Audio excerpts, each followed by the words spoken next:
Hello, writers. I'm Lee Jessup, career coach for emerging and professional screenwriters, coming at you today with part one of a five-part series, Five Steps to Getting Repped.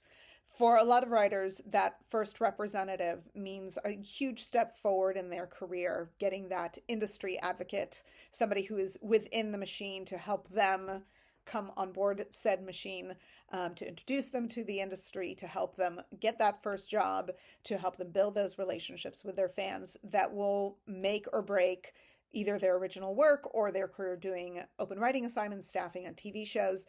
So that manager becomes incredibly important. Second manager, usually too, but we're going to focus on the first one today. And with that in mind, I really wanted to talk about those steps that we have to take in order to get to a position where you can be and hopefully will be a represented writer. So the first step is all about your work. You can't get a representative without great work on the page. And while there is no such thing as a truly objective read, we want to know that the material is ticking the boxes, that your craft is on the page, that you've executed really well. Gone are the days of the 90s, the early aughts, where it was all about a great idea and who cares about the execution. Today, we find that most managers are looking for a writer who is ready to transition from emerging to professional, who's showing that skill set on the page.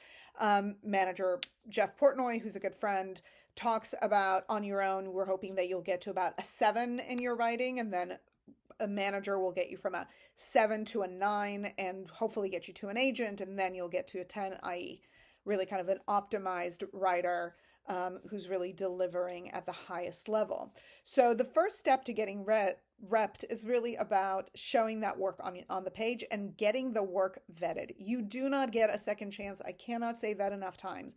I know you feel really good when you finish that screenplay, when you finish that pilot, and you feel like you read it through and did it, and it's amazing. And all of that is fair and good, but now we want to get the work vetted.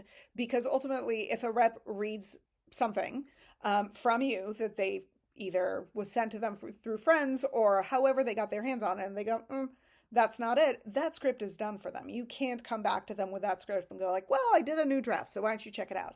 So we really want to make sure that the work that you get out there is vetted and ready to go.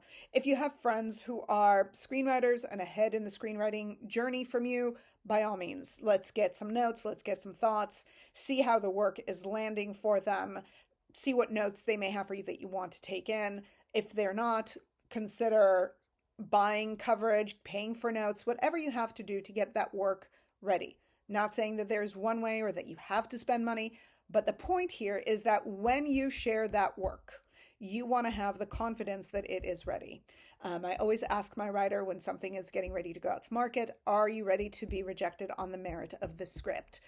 The reality is you're going to be rejected. It won't be for everybody. Not everyone's going to love your script. That's just the reality of it. I can tell you that every writer I've ever worked with who got repped had other reps pass on them before that. So I'm not saying that it has to be universally loved. There is no such thing, at least until something catches fire and then everybody decides to come around.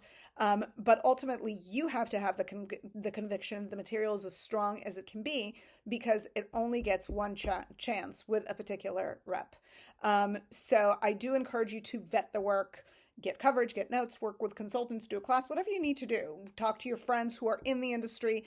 Unfortunately, mother, father, spouse, cousin who are not in the industry but are big fans. It's helpful, but it's not going to be the whole distance that we have to travel in vetting the work. So I encourage you to really vet the work before you get it out there.